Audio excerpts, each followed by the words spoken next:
कि हमारी टॉपिक्स है एप्लीकेशन ऑफ डायमेंशन। आपको मैंने बताया था कि डायमेंशन के एप्लीकेशन कई होते हैं, डायमेंशन के एप्लीकेशन 3 होते हैं। तो उसमें नंबर 1 है to convert a physical quantity from one system of units to another. That is, आपने पढ़ा होगा MKS system of unit, CDS system of units, FPS system of units. तो सपोज करो कि किसी क्वांटिटी की वैल्यू एमकेएस सिस्टम में है, उसको आपको सीजीएस में कन्वर्ट करना है, या सीजीएस सिस्टम में है तो एमकेएस में कन्वर्ट करना है। तो ये प्रोसेस हमें करना है बाय एप्लीकेशन ऑफ डायमेंशन।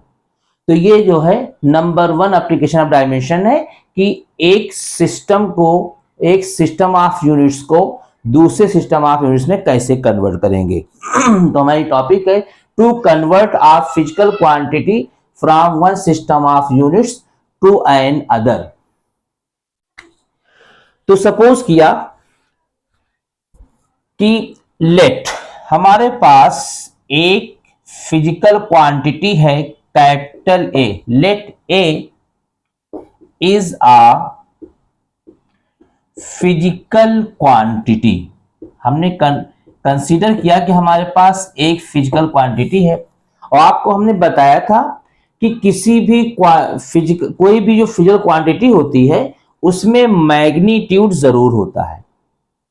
और मैंने बताया था कि मैग्नीट्यूड जो होता है वो न्यूमेरिकल वैल्यू और यूनिट का कॉम्बिनेशन होता है। तो हमने सपोज किया कि ये एक फिजिकल क्वांटिटी है, तो इसका मैग्नीट्यूड होगा n और ये स्क्वायर ब्रैकेट में यूनिट होगा। ये मैंने आपको पढ़ा रखा है।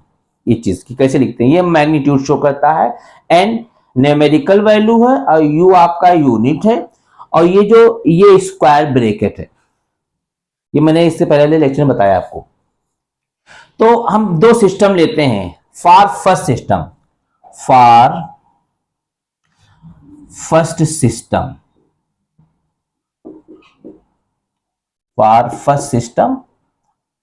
that means first system of units.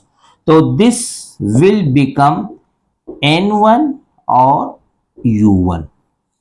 n1 is the numerical value in first system and u1 is the unit in first system.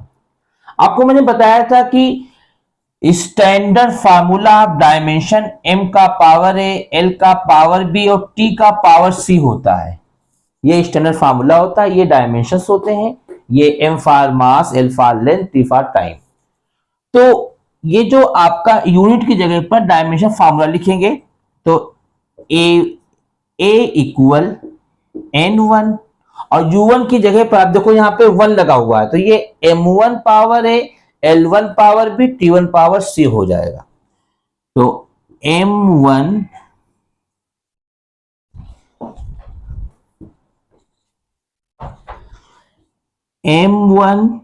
Power a, l1 power b, t1 power c। Consider this is equation first. Similarly for second system,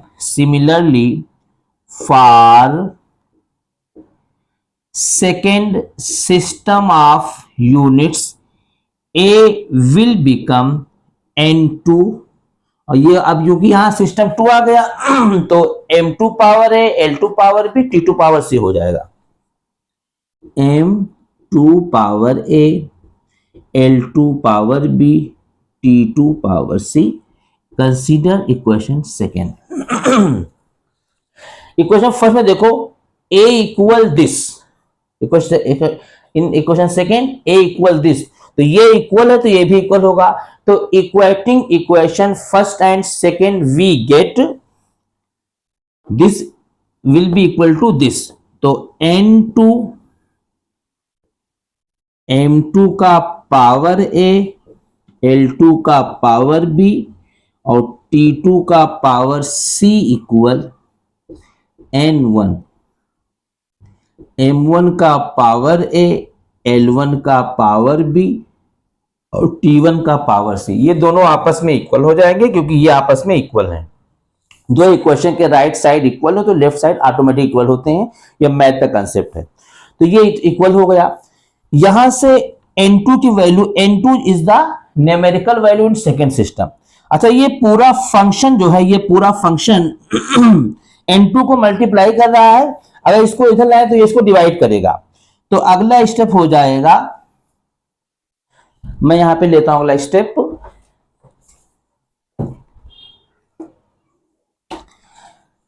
N2 equal N1, ये पूरा term से आके divide करेगा तो हो जाएगा, मैं direct कर रहा हूं, M1 बाई M2 का power A, L1 by L2 का power B, T1 by T2 का पावर C। ये वो इक्वेशन है, वो फार्मूला है जिससे एक सिस्टम ऑफ यूनिट्स को दूसरे सिस्टम ऑफ यूनिट में कन्वर्ट करेंगे, चेंज करेंगे।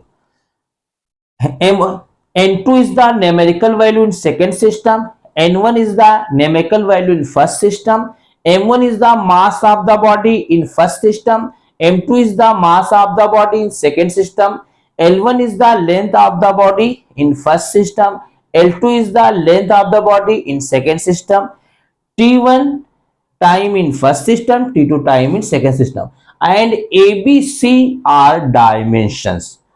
ये ABC जीरो भी हो सकता है, पॉजिटिव भी, निगेटिव भी हो सकता है। अब मैं इसके ऊपर एक न्यूमेरिकल ले रहा हूं। हमारा क्वेश्चन है टू कन्वर्ट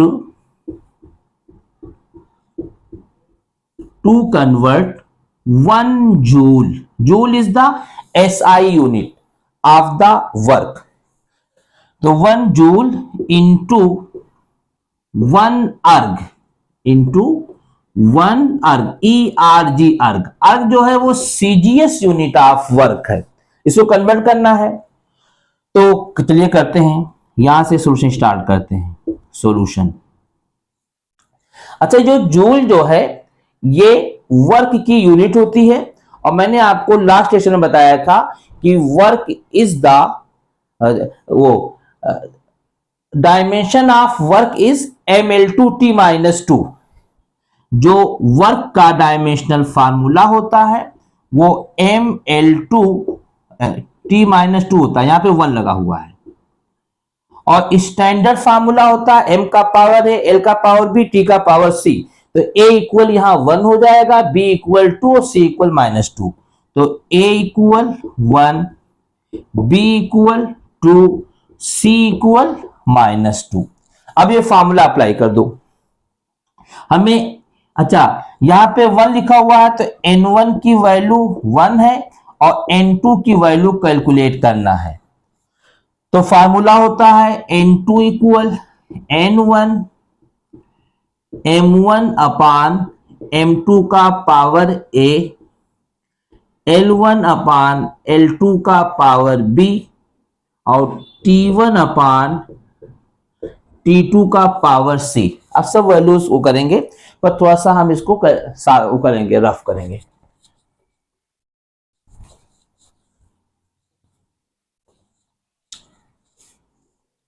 देखिए, N2 इक्वल N1 की वैल्यू तो 1 है और M1 इज द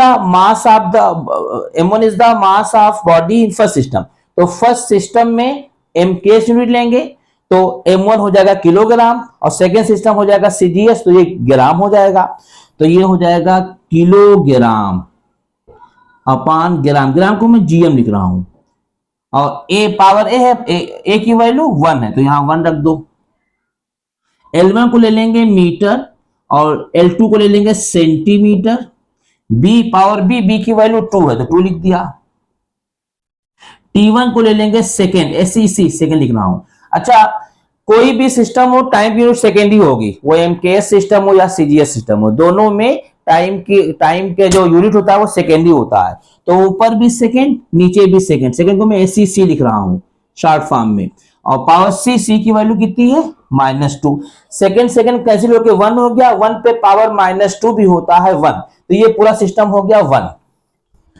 तो N2 इक्वल, ये 1 लिखा हुआ है, 1 से मल्टीप्लाई होगा तो ये हो जाएगा, तो ये हो गया किलोग्राम ओवर ग्राम का पावर 2। और ये मीटर है और ये सेंटीमीटर है, तो 1 मीटर में 100 सेंटीमीटर। अच्छा ये किलोग्राम है, तो 1 किलोग्राम में 1000 ग्राम होता है, तो मैं 1000 ग्राम लिखने जा रहा हूं।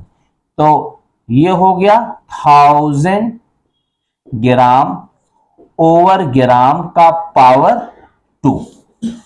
और ये मीटर है, तो 1 मीटर में होता है 100 सेंटीमीटर ओवर सेंटीमीटर का पावर, ये पावर 1 है, सॉरी ये पावर 1 है और ये पावर -2 है। इसकी वैल्यू तो 1 हो गई, तो इंटू 1 कर दिया मैंने, सॉरी ये +2 है, एक बी का पावर 2 है, ये 2 हो गया। यहां ग्राम से ग्राम कैंसिल, सेंटीमीटर से सेंटीमीटर कैंसिल, तो n2 इक्वल, ये 1000 है तो हमने लिख दिया 1000 इंटू ये 100 का स्क्वायर हो जाएगा, यहां पे स्क्वायर है तो 100 का स्क्वायर मतलब 100 इंटू 100, तो n2 equal 2 0 2 4 0 3 7 0 10 to the power 7। n2 की वैल्यू हो गई 10 to the power 7, hence 1 joule equal 10 to the power 7 erg. ये आंसर हो गया। कोई डाउट तो पूछ लीजिए।